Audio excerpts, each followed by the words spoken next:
सुबह जब सूरज की रोशनी जमीन को छूती है तब वो रात के अंधेरे को दूर भगाती है।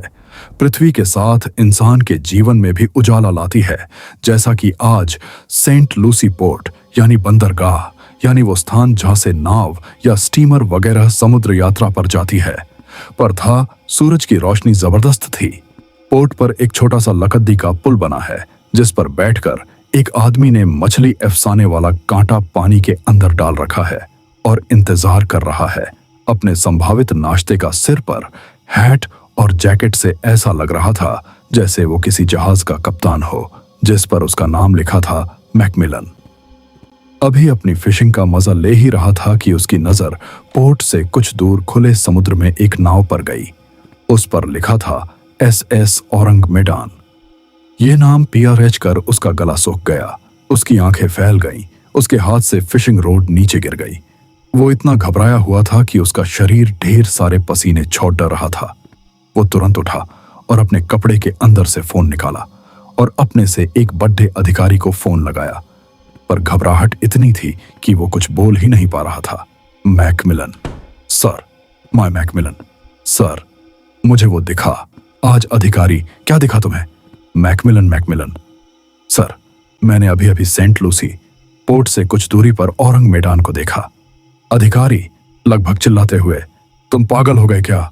वो शिप कैसे नजर आ सकती है? वो तो घबराहट हावी हो गया अधिकारी पे।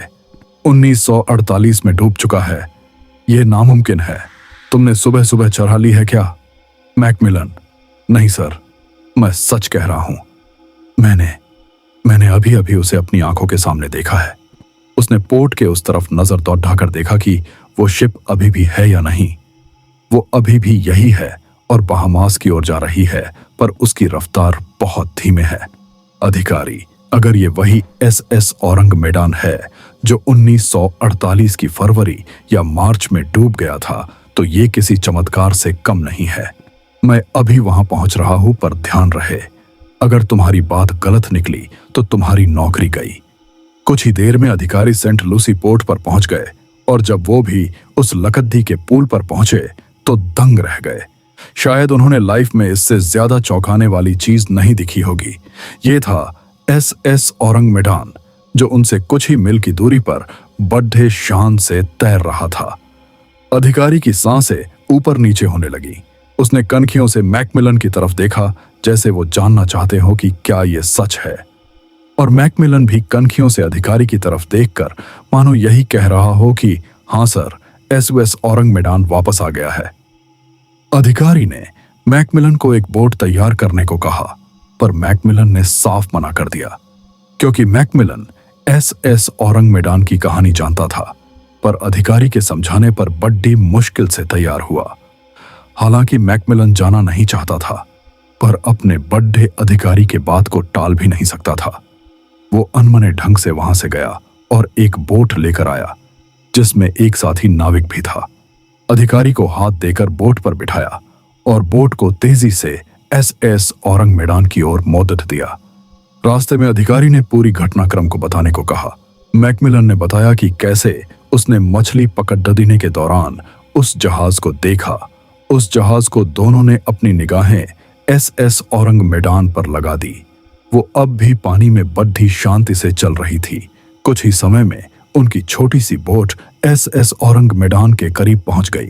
मैकमिलन ने बोट की रफ्तार को स्थिर किया ताकि दोनों नाव साथ साथ चल सके। मैकमिलन ने साथी नाविक को इसी रफ्तार पर चलाने को कहा। अधिकारी और मैकमिलन SS औरंग मैदान पर चढ़ने की कोशिश करने लगे।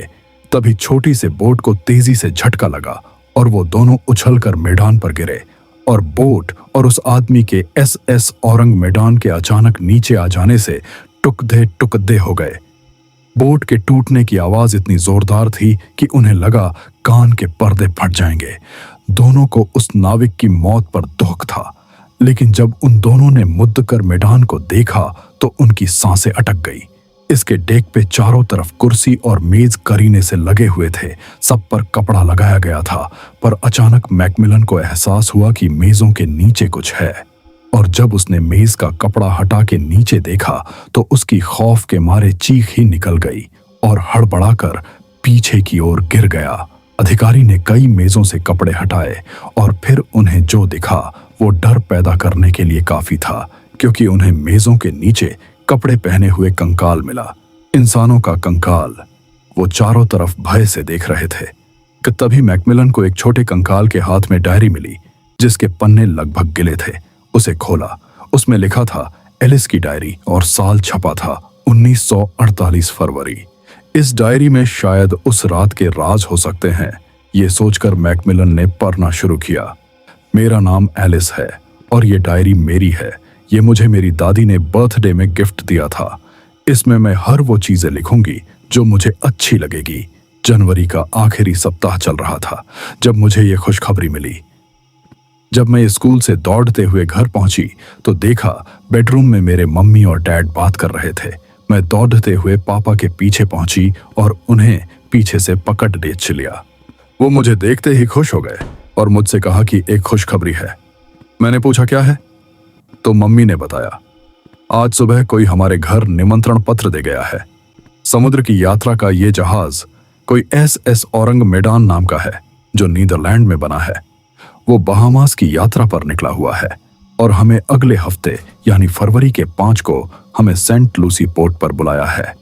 मैं खुशी से झूम रही थी कि ऐसा भी हो सकता है क्या कि कल ही मैंने कहीं पापा से कहीं बाहर घुमाने की जिद की थी और आज ये खबर।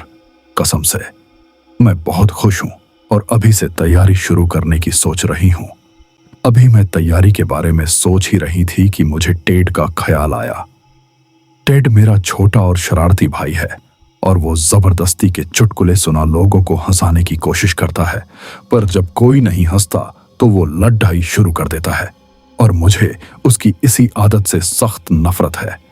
मैं नहीं चाहती कि टेड भी हमारे साथ सी ट्रिप पर आए, इसीलिए मैं अपने पेरेंट्स से कहने लगी कि प्लीज टेड को ना ले जाए, वो बहुत शरारतें करेगा।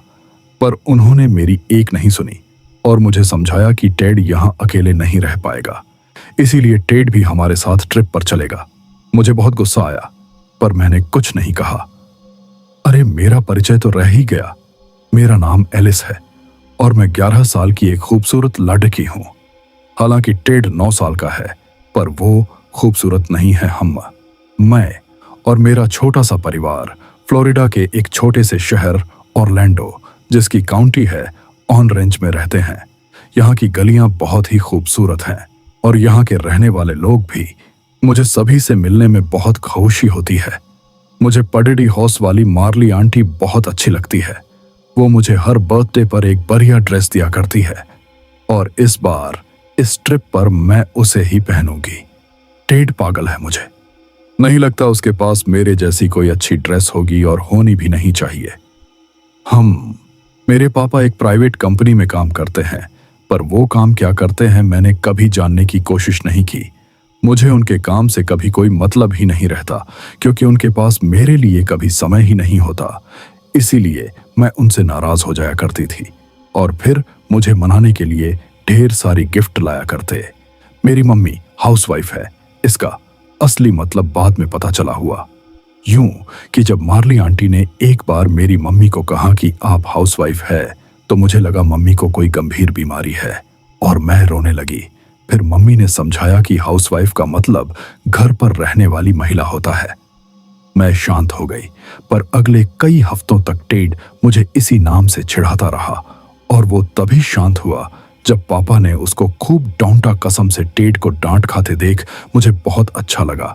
मैं रोज खिड़की पर लगे पर्दों से खेलते हुए सोचती कि पता नहीं कैसा होगा। जहाज का सफर कैलेंडर से तारीखों को एक एक कर काटने लगी ताकि मुझे झांत रहे कि अभी ट्रिप पर जाने में कितना समय है। मम्मी ने नई ड्रेस, ज्वेलरी और न जाने क्या क्या खरीदा और पापा ने भी घड़ी, शर्ट, पैंट खरीदा। बाद में मम्मी ने बताया कि वो शर्ट पैंट नहीं, टक्सीडो है। कितना अजीब नाम है, पर उतना अजीब नहीं लगा। जब पापा ने पहनकर दिखाया, वो बहुत ही अच्छे लग रहे थे। हम सभी ने आखिरकार पैकिंग पूरी कर ली।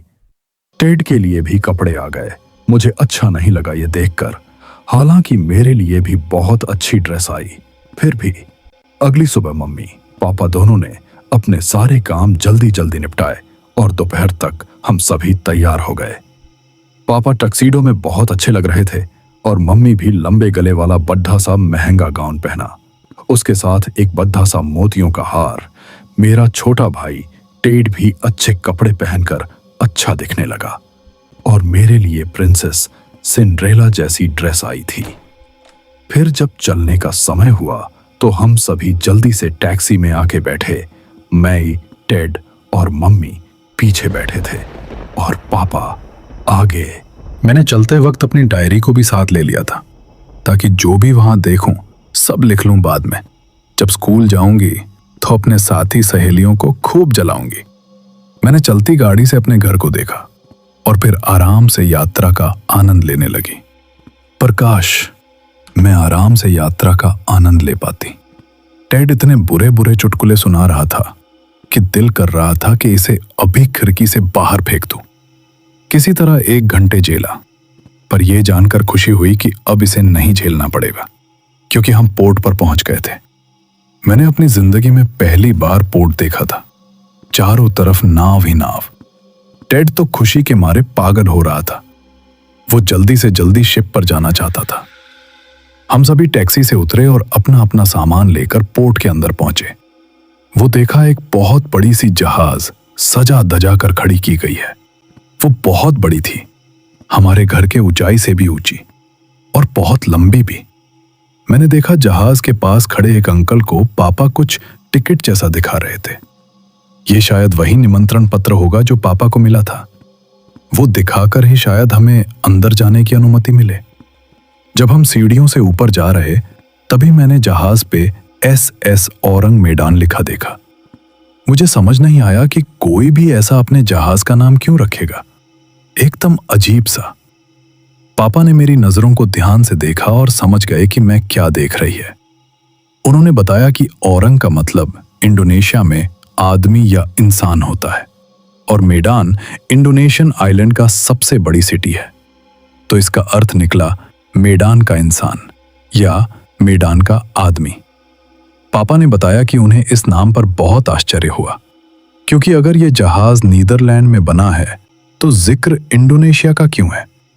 पर सच्चाई यह है कि मुझे पापा की कोई भी बात समझ नहीं आई। मैं बस इतना जानती थी कि मुझे यह नाम पसंद नहीं आया। सीढ़ियां एक दरवाजे पर खत्म हुई। दरवाजे से अंदर गए तो देखा एक अंकल यहां भी खड़े दिखे। उन्होंने पापा से कुछ मांगा। उन्होंने देखा और अपने साथ चलने का इशारा किया। मेरे लिए यह सब एकदम नया था। मैं और टेड साथ साथ चल रहे थे। हमसे आगे मम्मी और पापा और वही अंकल थे। अब हम संकरे से गलियारे से निकल रहे थे। देखा एक सीढ़ी और है जो ऊपर ले जा रही है, शायद छत पर ले जा रही हो। पर हमने देखा कि अंकल और आगे बढ़ गए और फिर एक जगह रुक गए। उन्होंने चाबी से एक दरवाजा खोला और हम लोग अंदर चले गए। अंदर का नजारा अजीब था। बहुत छोटा कमरा जिसमें 4 बेड थे, 2 दाएं ऊपर नीचे और 2 बाईं तरफ। बीच में एक बड़ा सा मेज जिसके बगल में फोल्डिंग वाली 4 कुर्सी रखी थी, यानी यह खाने का टेबल था। और बेड सोने के लिए और बाथरूम। बाथरूम याद आते ही मेरा दिमाग खराब होने लगा क्योंकि यही एक चीज थी जो मैं टेड के साथ शेयर नहीं करना चाहती थी। पापा ने बताया कि इसे केबिन बोलते हैं और हर केबिन के साथ एक बाथरूम साथ में रहता है। मैंने चारों तरफ नजर दौड़ाई तो मुझे एक दरवाजा दिखाई दिया। मैंने उसे खोला तो पाया कि यह एक बाथरूम है। उफ, हद हो गई। मुझे रूम और बाथरूम दोनों टेड के साथ शेयर करना पड़ेगा। मुझे बहुत गुस्सा आ रही थी। मुझे लग रहा था कि मैं वापस घर चली जाऊं। फिर ध्यान आया कि न तो मेरे पास पैसे हैं और न ही पता घर कैसे जाऊंगी। मैंने घर जाने का इरादा छोड़ा और अपने कपड़े बदलकर पापा के साथ केबिन से बाहर निकली और फिर जिस रास्ते आए थे उसी रास्ते वापस जाने लगे। हमें वही सीढ़ियां मिली, छत पर जाने वाली। पापा सीढ़ियां चढ़कर ऊपर जाने लगे। मैं भी पीछे पीछे जाने लगी। मुझे लगा छत पर पापा क्यों जा रहे हैं, पर जब मैं छत पर पहुंची तब मुझे अपने सभी सवालों के जवाब मिल गए। दरअसल जिसे मैं छत समझ रही थी वो छत जैसा ही था, बस बहुत ज्यादा खुला हुआ था। ढेर सारी टेबल लगाई गई थी जिसे किसी महंगे कपड़े से ढका गया था, शायद गंदगी से बचाने के लिए। मम्मी भी तो ऐसा ही करती है, सोफे को गंदा होने से बचाने के लिए उस पर पन्नी डाल देती है। यहां भी कुछ ऐसा ही होगा। मैं देख के दंग रह गई। चारों तरफ खूबसूरत लाइटें जल रही थी। कई अंकल काम कर रहे थे, पर अजीब बात है, सभी ने एक जैसी ड्रेस पहन रखी थी। पापा ने बताया उन्हें नाविक या सेलर कहते हैं और वो सभी एक कप्तान का हुक्म मानते हैं। कप्तान ही जहाज चलाता है और लोगों को सही सलामत उनके गंतव्य स्थान पर पहुंचाता है। मेरे पल्ले इस बार भी कुछ खास नहीं पड़ा, सिवाय इसके कि कप्तान जहाज चलाता है। अभी मैं और पापा बात ही कर रहे थे कि एक नाविक अंकल आए और हमें नीचे जाने को कहा, क्योंकि उन्हें कम से कम 50 लोगों के लिए इस डेक को तैयार करना था। मुझे अंकल की बात सुन मेरी नींद रात के वक्त तब खुली जब एक कान फोड़ू शोर हुआ। वो आवाज इतनी तेज थी कि लगा कहीं बम फटा हो। पापा मम्मी को बता रहे थे कि ये हॉर्न था, जैसे गाड़ियों में होता है, वैसा ही इसका मतलब ये है कि ये जहाज चलने को तैयार है। अभी पापा की बात सुन ही रही थी कि एक झटका लगा और ऐसा लगा कि ये कमरा चल रहा है। मैं समझ गई कि जहाज चलने लगा है और अब ये बहामास पहुंचकर ही रुकेगा। अभी मैं ख्यालों में खोई हुई थी कि तभी किसी ने दरवाजे पर दस्तक दी। पापा ने दरवाजा खोला। वो एक सेलर अंकल थे। पापा से कुछ कहा और चले गए। पापा ने दरवाजा बंद कर दिया और मम्मी से कहने लगे कि हमें ऊपर बुलाया है, वहां कोई दावत चल रही है, बच्चों को जगा लो। दावत का नाम सुनते ही मेरी भूख और बढ़ गई। मैंने बगल में देखा टेड भी सो रहा था। मैं तेजी से उठी और तैयार होने लगी। टेड को पापा ने जगा दिया, जबकि मैं सोच रही थी कि वो सोता ही रहे और मैं सब अच्छी चीजें चट कर जाऊं। आखिर टेड भी थोड़ी देर में तैयार हो गया। हम सभी नए कपड़े पहनकर रूम से बाहर निकले। पापा ने रूम को लॉक किया, फिर हम साथ में चलने लगे। चलते हुए हम सभी डेक पर जाने वाली सीढ़ियों तक पहुंचे और उस पर चढ़कर ऊपर जाने लगे। सबसे ज्यादा खुश मेरा भाई टेड हो रहा था। जब मैं डेक पर पहुंची तो ऐसा नजारा देखकर दंग रह गई। करीब 40 से 50 लोग आए हुए थे। कुछ लोग टेबल के पास लगी कुर्सी पर बैठे थे, कुछ लोग टहल घूम रहे थे, बातें कर रहे थे। उन्हें देखकर आज शाम का डर एक भी फिर मुझ पर हावी हो गया कि कहीं मेरा कोई दोस्त यहां ना आया हो। हालांकि टेड को इन बातों से कोई फर्क नहीं पड़ता है। वो पापा का हाथ छोड़कर एक तरफ भाग लिया। मम्मी आवाज देती रही कि इधर आ जाओ, पर वो गायब हो गया भीड़ में कहीं। पापा ने मम्मी से कहा कि चिंता मत करो, वो जहाज से उतरकर कहीं नहीं जा पाएगा। फिर सभी घूमने लगे, एक दूसरे से परिचय करने लगे। मैं तो लोगों से मिलकर तंग आ गई थी, इसलिए मैं भी धीरे से वहां से भाग निकली और खाने के टेबल पर पहुंच गई। अब ऐसे आइटम देखकर मुंह में पानी आ गया। मैंने झटपट एक प्लेट निकली और सभी अच्छी दिख रही आइटम को प्लेट में डाला और एक तरफ होकर खाने लगी। अभी मैंने खाना शुरू ही किया था कि मुझे टेड दिखाई दिया। वो एक लड़की से बात कर रहा था और अपने नाक पर हाथ से छेद बनाकर दिखा रहा था। मैं समझ गई कि टेड अपना सड़ा हुआ जोक सुना रहा होगा, जो कि कुछ ऐसे था। एक बार एक दोस्त ने दूसरे दोस्त से पूछा कि क्या तुम एक छेद के अंदर 2 छेद डाल सकते हो? दूसरे ने कहा नहीं। तब पहले दोस्त ने अपने एक हाथ की पहली उंगली को अंगूठे से जोड़कर एक गोला बनाया और फिर उसे अपने नाक पर रख लिया। हो गया एक छेद के अंदर 2 छेद। मम्मी इस जोक पर खूब हंसी थी, पर मुझे इसमें हंसने वाली कोई बात नजर नहीं आई। जिस तरह मैं पागल हो जाती हूं, वो बेचारी लड़की भी हो जाएगी। पर मैंने जब उसे टेड के सड़े हुए जोक पर हंसते हुए देखा तो मुझे बहुत गुस्सा आया और मैं चुपचाप वहां से निकल गई और एक कोने में खड़े होकर खाने लगी। अभी मैं खाना खा ही रही थी कि पार्टी में मुझे कुछ लोगों की चीख पुकार सुनाई दी। अभी इसके पहले कि मैं कुछ समझ पाती, मुझे पापा मिल गए और मुझे जल्दी से टेड को लेकर नीचे जाने को कहा। मैं पूछ पाती कि ऐसा क्यों करूं, तब तक पापा ने कह दिया कि जल्दी करो, यहां एक दुर्घटना हो गई है, मैं मम्मी को लेकर आता हूं। मैंने किसी तरह टेड को खोजा और नीचे लेकर रूम में आ गई, पर टेड मुझसे बहुत नाराज था। इतना ज्यादा नाराज कि मुझसे बात ही नहीं करना चाह रहा था। उसे लग रहा था कि मैं उसे जबरदस्ती नीचे लाई हूं। वो ये बात मानने को तैयार ही नहीं था कि पापा ने उसे नीचे लाने को कहा। वो भी तब जब वो कोई शरारत नहीं कर रहा था हमारे बीच। अभी बहस चल ही रही थी कि तभी दरवाजे पर दस्तक हुई। मैंने खोला तो देखा पापा और मम्मी दोनों थे। वो दोनों घबरा रहे थे। मम्मी मुझे देखते ही सीने से लगा लिया और फिर टेड को भी, और फिर बिना कोई बात कहे हमें सोने जाने के लिए कह दिया गया। मैं मन मारकर अपने बेड पर सोने चली गई, लेकिन मुझे नींद नहीं आ रही थी क्योंकि मैं जानना चाह रही थी कि आखिर हो क्या रहा है। इसलिए मैंने सोने का नाटक किया और कान लगाकर मम्मी पापा की बातों को ध्यान से सुनने लगी, पर चारों तरफ चुप्पी थी। थोड़ी देर में अचानक पापा की दबी सी आवाज सुनाई दी कि कप्तान को किसी ने मार दिया है और अब वाइस कप्तान इस जहाज को चला रहे हैं। पर कप्तान कैसे मारा किसी को पता नहीं चला, क्योंकि उनके शरीर पर न तो कोई जख्म था और न ही किसी हथियार। सुबह के 5 या 6 बजे होंगे जब पापा की नींद खुली और वो दबे पांव बाहर निकले। बाहर के हालत जानने के लिए करीब आधे घंटे बाद जो वो वापस केबिन में आए तो उनके चेहरे पे सदमे का भाव था। उन्होंने आकर मम्मी को उठाया और उन्हें बताया कि कल रात सिर्फ कप्तान नहीं बल्कि कुछ और लोगों की भी जान चली गई है। हालांकि मरने वालों में ज्यादातर क्रू मेंबर थे, पर एक चीज जो सभी में एक समान थी वो थी मौत की वजह। सभी के शरीर अजीब तरह से अकड़ गए थे। उनकी आंखें खुली हुई थीं और मुंह भी ऐसा लग रहा है जैसे सदमे में मर गए हों। ये काम किसी संकी कातिल का नहीं हो सकता था। ये काम किसी और चीज का था। ये मैदान की यात्रा शुरू करने के अगला दिन था। चारों तरफ खामोशी ही खामोशी थी। कोई भी किसी पर भी भरोसा नहीं कर रहा था। सब एक दूसरे को शक की निगाहों से देख रहे थे, क्योंकि सबको यही लग रहा था कि कातिल कोई भी हो सकता है। पापा के कहने पर किसी तरह मैंने और टेड ने नाश्ता किया। हालांकि टेड अब भी पहले की तरह मस्ती कर रहा था, जैसे उसे किसी बात से कोई मतलब ही ना हो, और उसकी इस आदत पर मुझे भी गुस्सा आ रहा था। पापा बता रहे थे कि क्रू मेंबर और हम लोगों को मिलाकर कम से कम 70 लोग थे और कल रात 6 लोगों की मौत हुई। 1 कप्तान, 4 क्रू मेंबर और 1 यात्री।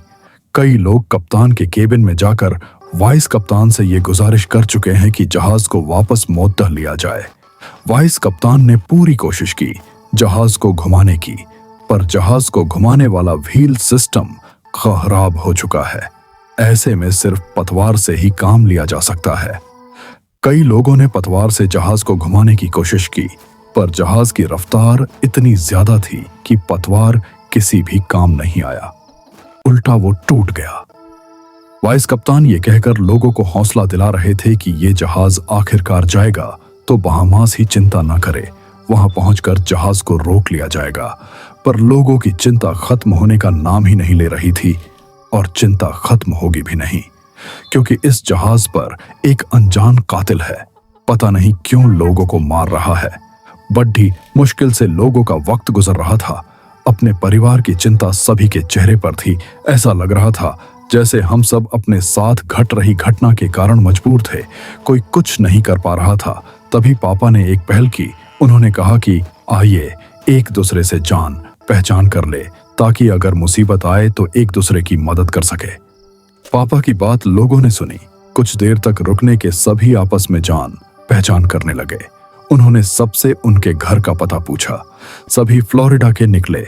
हालांकि स्थान अलग अलग है। कोई फोर्ट मायर्स का था, कोई की वेस्ट का, तो कोई ब्रिस्टल। जिस यात्री की कल मौत हुई वो मियामी का था। पर क्या ये केवल एक संयोग हो सकता है कि सभी यात्री फ्लोरिडा से ही हो? पापा ने और कुछ जानने की कोशिश की, जैसे कहा काम करते हैं, शौक क्या क्या है, पर उन्हें कोई भी ऐसा सुराग का पता नहीं चला जिससे पता चले कि ये हत्या क्यों की जा रही है। पापा और मैं साथ में वापस केबिन में आए और आराम करने लगे। असल में पापा कडिढी से गड्ढी जोतने की कोशिश कर रहे थे। वो हर हाल में कातिल को पकड़ना चाह रहे थे। कातिल को पकड़ना तो मैं भी चाहती हूं, पर कैसे? जिसे आप जानते ना हो, कभी मिले ना हो, उसे आप चंद सुरागों से कैसे खोजेंगे? मैंने अपनी डायरी बाहर निकल ली और उस पार आज जो घटना घटी वो लिखने लगी। अभी मैंने लिखना शुरू ही किया था।